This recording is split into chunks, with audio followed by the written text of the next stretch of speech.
Jadi ngeten kula terangno, jadi Quran itu didhawuhna pangeran zaman azali. Lah sing dawuhna iku pangeran wis ngerti nek pikirane wong somben gawe donya iku ana dina. Angger dina pertama ya wong nyebut ahad. Ahad maknane nopo? Pertama. Nah bahasa Arab kedua itu isnaini, silat Jawa dadi nopo? Hari ketiga itu ya Sulasa, Salasa, terus silat Jawa Selasa. Hari keempat itu Arbi'a ilat Jawa. Lah yang Jawa itu ya pinter. Tapi pintere separuh ora fase no. Nah fase ya Arbi'a, mergo tafsir napa? Dina Arbi'a. Dina napa Sulasa. Terus Kemis yang kata Khamis. Kemis itu Khamisun napa? Kelima. Terus darani Kemis. Nah ketika sebetulnya hari yang Allah bikin itu hanya 5. Finishing ini itu Jumat itu finishing, jadi semua yang sudah jadi dievaluasi ulang, disempurnakan. Disebut jamek itu evaluasi total. Paham ya? Kayak tol saat ini loh, dievaluasi total sebenarnya rubah meneh. Nah ini darani jamek terus jadi apa? Jumat. Bareng Jumat itu dina niku 6. Mau lagi ketemu kira 6 pun. Ahad, Senin, Selasa, Rabu, Kamis, Jumat 6 kan? 6 itu setu pangeran Israel apa-apa. Jarang Yahudi pangeran kesel istirahat. Nah, terus dina Sabat itu dina apa? Istirahat. Mulane Yahudi ku yo prai. Setu. Mulane kan nuntut prai setu koyo wong napa? Ya. Ya, nane kiai-kiai iku mau prai setu kok mirip. Ya. Jadi pangeran wis bar tapi dina kudu 7. Padahal hakikate sing kanggo iku mau 6. Iku nunjukno nak nganggur iku peristiwa sing mesti nglingkupi manusa. Mane wong nganggur coba nyak nemen-nemen. Kok bukti kudrahe pangeran, rahmane pangeran sing nganggur ya kok urip, paham ya.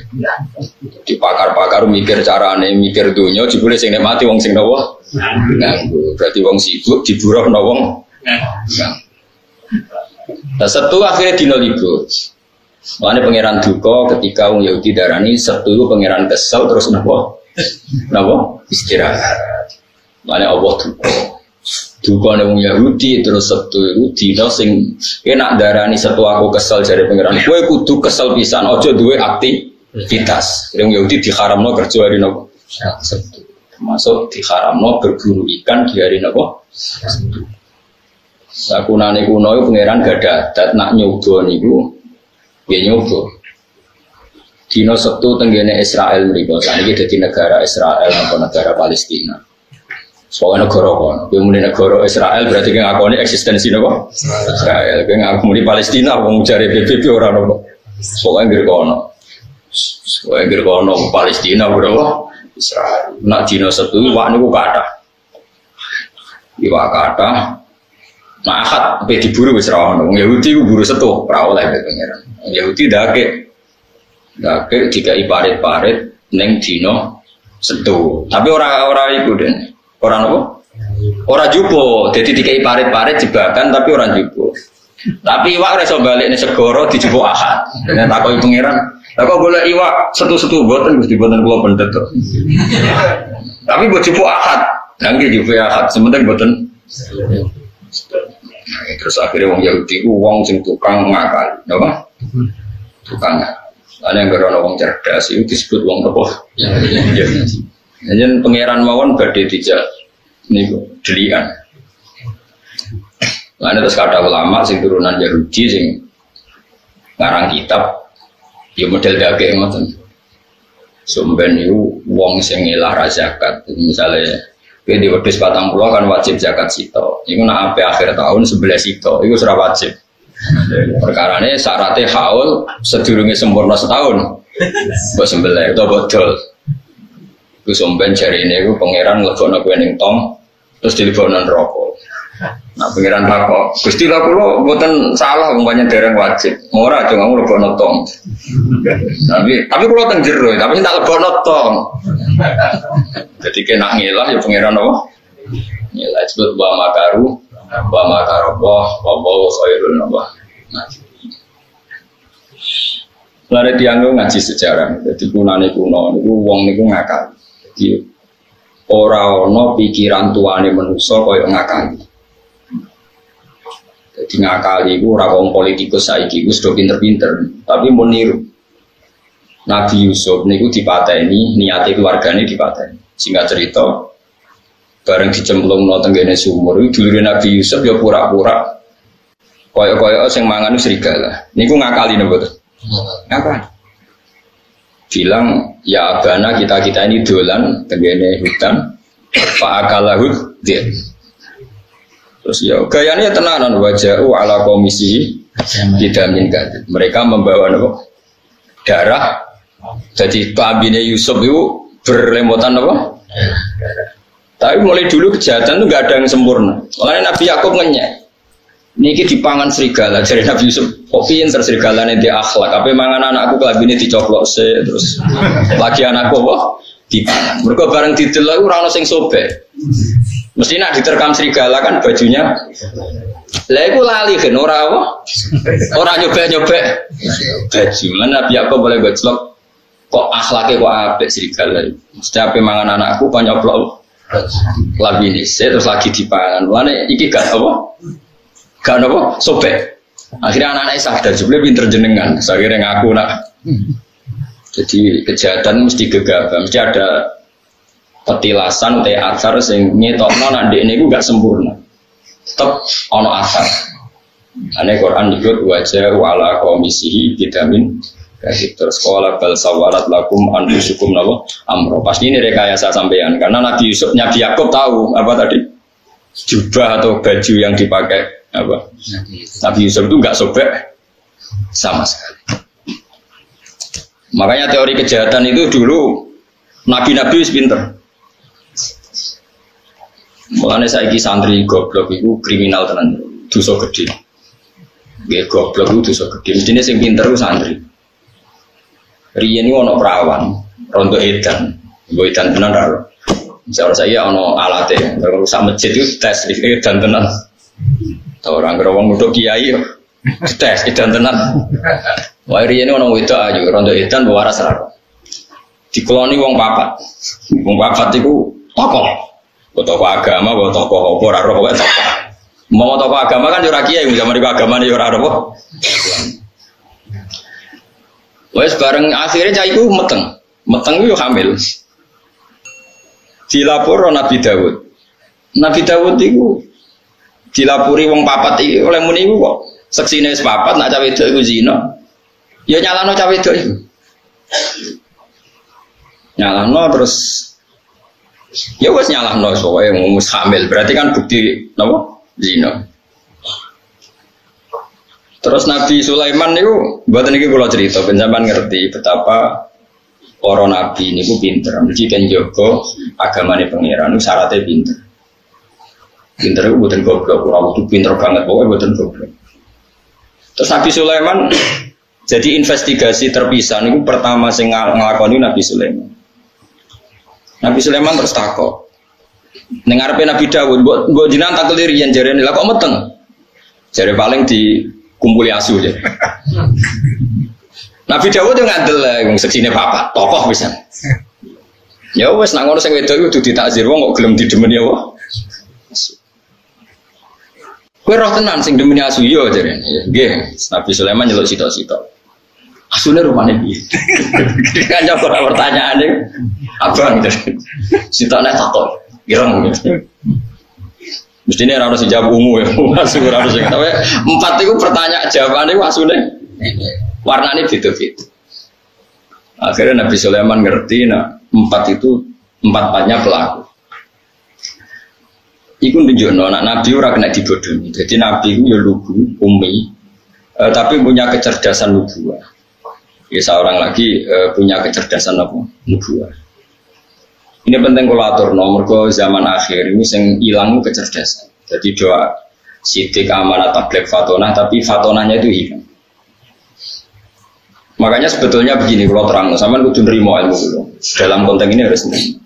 Sebetulnya kalau semua ulama itu berfatwa gini, kalau kamu perang fisabilillah dan yang kamu bela pasti benarnya, misalnya Rasulullah yang kamu bela pasti benarnya, itu kamu nggak boleh ingin mati syahid itu nggak boleh. Karena kalau kamu ingin mati syahid, artinya kamu ingin mati. Dan kalau kamu mati, artinya kamu ingin pasukan Nabi berkurang. Neng dinggon wong iso bela nak agama nak urip. Nak ke mati kan berarti misalnya Nabi di pasukan 100 gara-gara koyo ambisi syahid. Terus kalong sitok dari 99. Kalau yang pikiran kayak Anda 100, entah. Kalau yang pikiran kayak Anda 50 ora. Wes ngono mau kowe egois benang mati nang bus warga nang loni widadari kan mesti utak kemu ngono iku. Wong dunya ya bojo elek, cerewet kan tenang mati nah. Nah. Enggak boleh. Cuma agama membolehkan orang ingin mati saya itu begini loh. Perang itu tenanan nganti toh nyawa mau mati ra apa-apa. Itu jenenge wako adimnan, tapi tidak wako akos. Jadi saya belani Nabi wani mati. Tapi ojo kok niat mati, niatnya nulung Nabi. Mergo kena mati berarti ra iso nulung. Sehingga kalau sampean misalnya melakukan sesuatu yang sampai mati, justru dengan mati berarti akhir dari sejarah Anda. Lah agama itu tidak mau seperti itu. Nah ini penting kulatur. Jadi sampean kudu ngerti. Ya, agama itu dipikir ulama. Mergo ulama itu niru para nabi itu mikir. Contohnya ngeten. Nabi Sulaiman itu ono cah wedok kakak adik, anaknya podo-podo cilik. Cah cilik raine ra mirip-mirip. Nah, istiwa ini kan ono bedane. Di keriting iku ora iki pesek iku ora terus raine kan beda. Cah cilik kan mirip. Singkat cerita bareng sing sitok dipangan serigala. Ya dipangan serigala. Iku adike, iku anake iku sajane sing dipangan serigala mengklaim. Nah sing dipangan ku anake mbake. Singkat cerita mbek Nabi Sulaiman, mbek Nabi Dawud dibenarkan klaim yang salah tadi. Singkat cerita seketika dikonfirmasi ke Nabi Sulaiman, jadi Nabi Sulaiman, saya ambilkan besok. Nanti anak ini mau saya bagi 2. Wah, akhirnya sing bener-bener di anak itu jerit. Ampun pun kayak niku mawon adik kula. Sing adike tenang-tenang ae. Akhirnya dikekno sing nangis jerit. Gak mungkin seorang ibu anaknya disembelih tenang-tenang wae. Artinya punya kecerdasan. Adike mau pas sampai dibagi loro tenang-tenang wae. Sing Mbak Yune jerit-jerit. Sampai Nabi Sulaiman diputuskan sing jerit-jerit. Karena ini yang sesuai definisi seorang apa? Ibu. Oh berarti sing dipangan yo anake sing cilik. Mosok anake apa disembelih kok tenang-tenang wae. Ini kecerdasan nubuwah. Makanya kenapa sahabat-sahabat pilihannya Nabi itu ya udah jarang ngabundut nih medan perang kayak Abu Bakar, Umar, Utsman, Ali. Kamu jangan terlalu membela yang syahid berlebihan sehingga seakan-akan yang tidak syahid itu tidak hebat. Jangan seperti itu. Bisa saja yang nggak mati ini memang dipersiapkan dari Nabi sampai Nabi wafat mengganti perane kanjeng Nabi Sallallahu Alaihi Wasallam. Jadi agama itu harus diukur dengan ilmu ulama. Jangan karena kamu ngaji bab syuhada seakan-akan yang paling keren itu yang mati syahid. Ya oke, yang mati syahid itu luar biasa hebat. Tapi nyatanya afdhalul sahabat Abu Bakar ya cara zahir nggak kabundut syahid sampai dari Nabi wafat sampai meneruskan perannya siapa? Rasulullah. Begitu juga Umar, Utsman, Ali. Karena tadi sahabat-sahabat itu bukan tolabus syahadah dengan makna maktulal kafir. Sama cari nanti si tafsir Munir.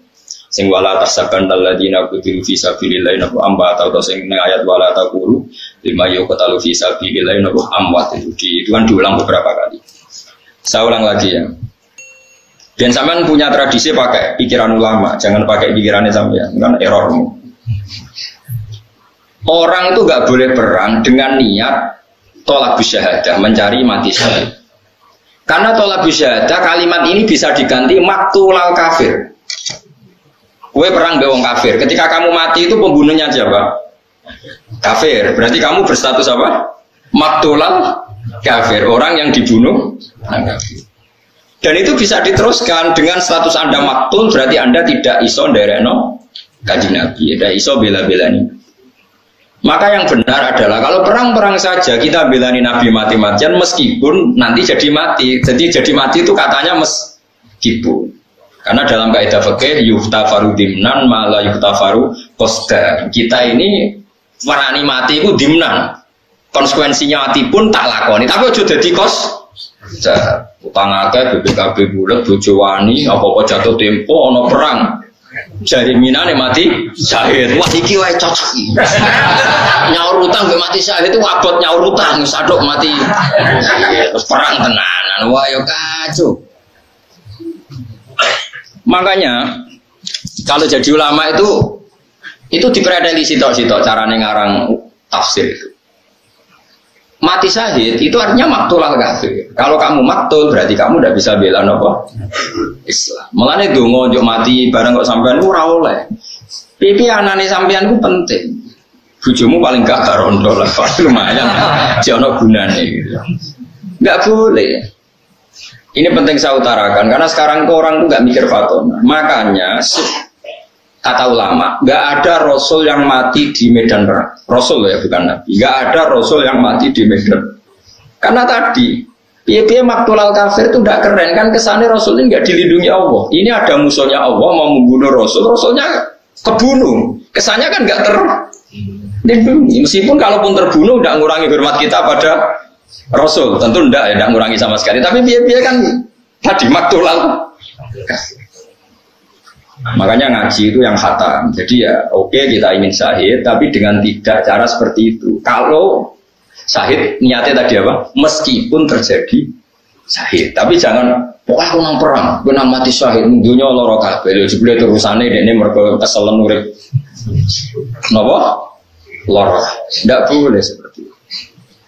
Makanya Nabi ngendikan masyhur doa itu sering saya baca.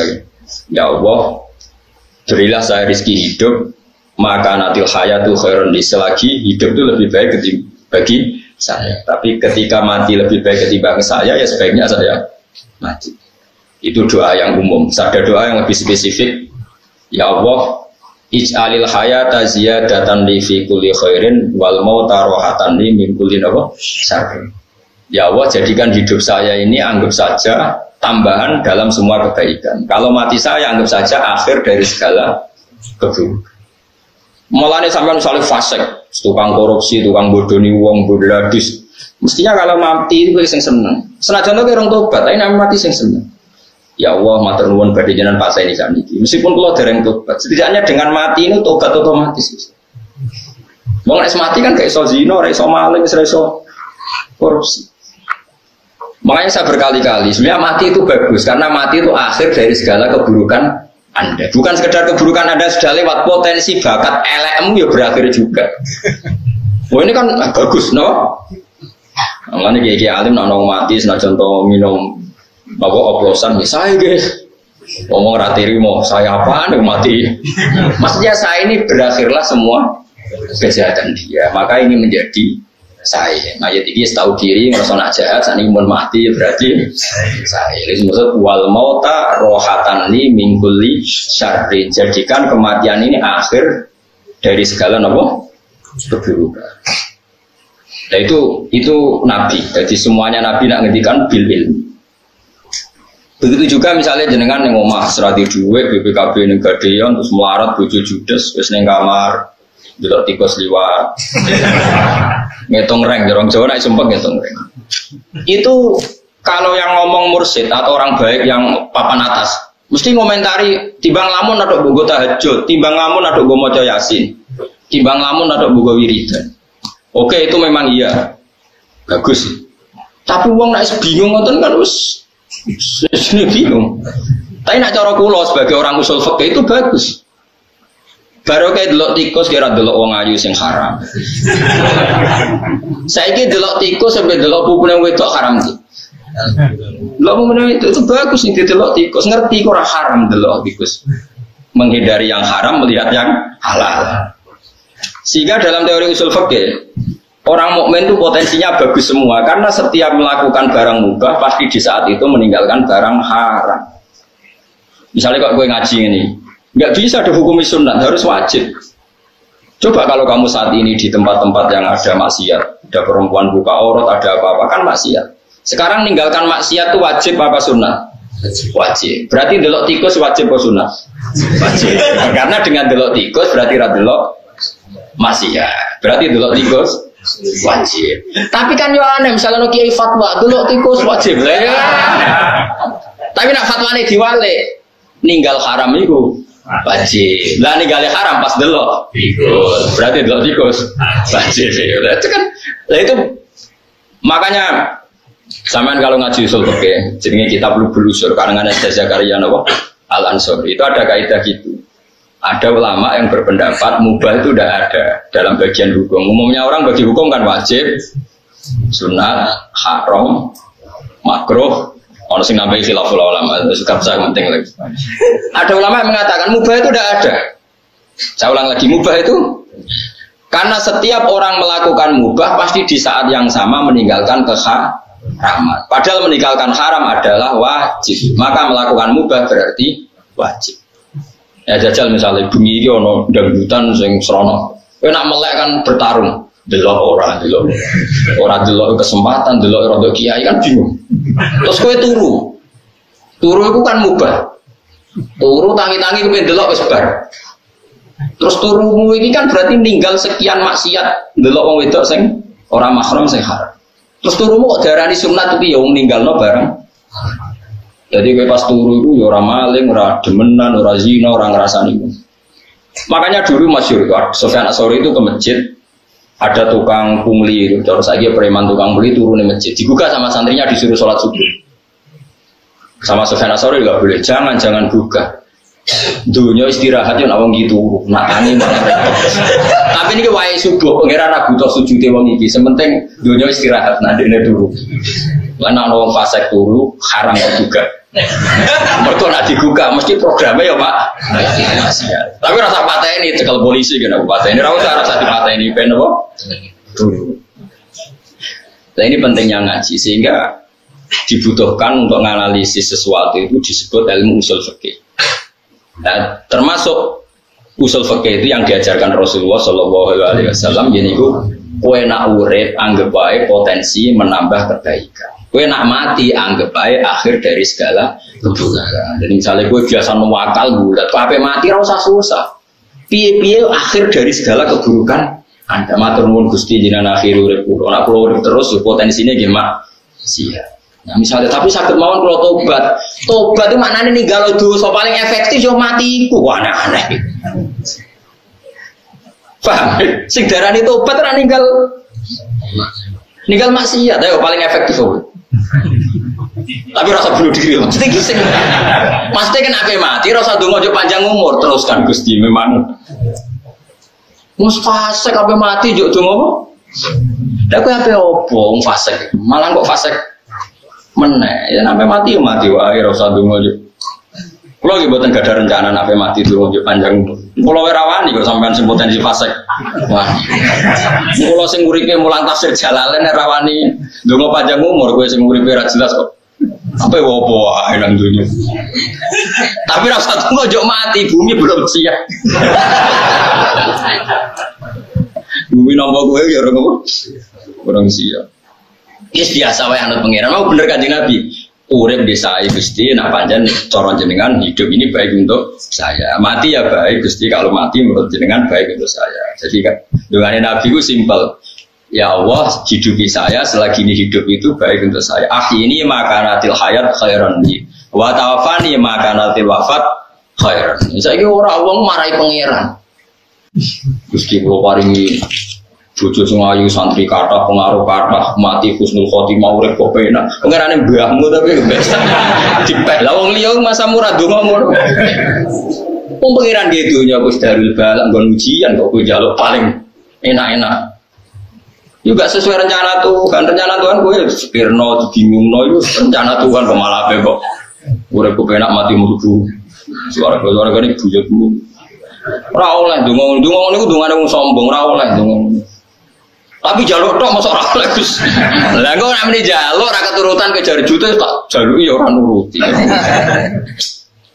Ka oleh kang ngono Gus. Ndonga wae kados parane Kanjeng Nabi. Mun Gusti manut mawon jenengan. Jadi tadi ku kecerdasan. Kula balik gitu. Dadi bumi langit itu digawe niku dina Ahad. Pertama niku sebenarnya atak furu nabiladi falakol ardofi yaumaini. Jadi pertama pangeran gawe itu Ahad Senin. Tapi gak diterusno, gak selesai. Terus Atakfuruna billadzi khalaqal arda fi yawmaini wa taj'aluna lahu napa? Anda dzalika rabbul alamin. Wa ja'ala fiha rawasiya min fawqiha wa qaddara fi aqwata fi arba'atin ayam sawa'al lisaidin. Terus tumastawa ila sama wa hiya dufan. Jadi pangeran pertama di bumi orang dino. Ditambahin dah orang dino. Terus ditinggal noto langit, terus diterus nona di bumi. Jadi di bumi urin jeda. 4 hari berturut-turut, sing 2 niku jeda. Nah terus napa jenenge Jumat paling terakhir. Iku apa gawe Nabi Adam? Niyok ruhi Nabi Adam. Ngono ya. Nabi Adam itu kan dado digawe bodine ini, bentuke ini. Saking napa niku? Tanah. Digawe bentuke pengiran. Tapi dibarok. Dibarno terus. Tapi wis bolong dadi pangeran gawe Nabi Adam kok tanah iku sing irung wis bolong kuping tapi dibarno. Bareng disebul roh kondas kombon-bonan Nabi Adam itu rontok saenake dhewe mulane barokah Nabi Adam. Pas tok dodo bodho weteng wonten. Nabi Adam wis yo tangi. Padahal nyawane rontok sikil. Umpama Nabi Adam yo dadi manusa nyawane tok sikil, nak sikil dikethok wong mati. Mergo sono nyawane. Itu kan mbah-mbahmu Nabi Adam iku nyawa rontok sikil yo tangi. Terus glegek tangi. Gak lha kok wis tangi ora nawam rontok sikil mun kepengin. Ya terus wakana insan lho ajula manusa kesusu. Tapi kesusu Nabi Adam dadi apik mau nyawa nganti tok sikil nak sikil dikethok. Mati. Jadi baru kasih sikil ora ono apa. Nyawa. Iku pangeran. Jadi terus Nabi Adam digawe ning akhir dina Jumat, mepet. Lane wong seneng kesusu. Mergo pangeran gawe manusa iku mepet-mepet. Pas terakhir dinten apa? Lane kula nganti sakniki no angger akhir Jumat kula donga. Jadi donga paling mustajab akhiru saatin min yaumil apa? Jumat. Karena pas itu Allah bikin sinten? Nabi Adam. Serungono niku. Terus Nabi Adam itu nak roh lemah, ya lemah sing sampean injek sekarang itu. Iku delok dulure. Mergo cara Nabi Adam, umpama kowe bayangno dadi Nabi Adam, kowe coba bayangno dadi wong saiki. Kowe nek kepengin tauhid bener, bayangno kowe dadi Nabi Adam. Ketika kamu jadi Nabi Adam dan kamu adalah orang pertama yang bisa berpikir, bisa melihat, terus delok bumi, mesti pikiranmu ngene. Ini materi saya dan dengan kekuasaan Allah iso mikir. Mergo qoribu ahdin bil mukjizat. Niki rumono kowe nek kepengin iman bener diridani Allah. Kula baleni malih. Kena arah kepengen dadi wong PKI, wong komunis, sing anti Tuhan. Umpama kowe dadi Nabi Adam terus delok bumi. Kowe iso mikir, iso mikir Nabi Adam kan iso mikir wong manusa. Delok bumi itu dekat sekali enggak dengan materi kamu. Bahwa Allah setiap saat bisa menjadikan bumi itu berpikir dan bernyawa. Apa mana Nabi Adam yang ngerti, nah Allah gawe manuk itu mau bumi dikun dadi manuk, sitok kun dadi wit, sitok kun dadi dinosaurus terus melayu. Ngerti banget nak tanah ini setiap saat sudah jadi. Terus bareng ribuan orang jadi manusia, ngerti-ngerti ono periode di mana syaratnya manusia terus lewat bapak dan ibu. Allah kepengen manusia eling kudrohe Allah sempurna. Bikinlah Nabi Isa tanpa apa? Tanpa bapak. Tapi mau mesti kaget gak iso manusia kok tanpa bapak. Akhirnya Allah ngeling nomen. Lah nek kowe darani Isa ora mungkin mergo tanpa bapak, kudune Adam luwih mungkin, luwih mohal wong tanpa bapak, tanpa ibu. Lan Allah ngelingno inna masalah Isa inda wa kama sali. Mulane nek kepengen mukmin sing tenanan, eling umpama kowe dadi nabi.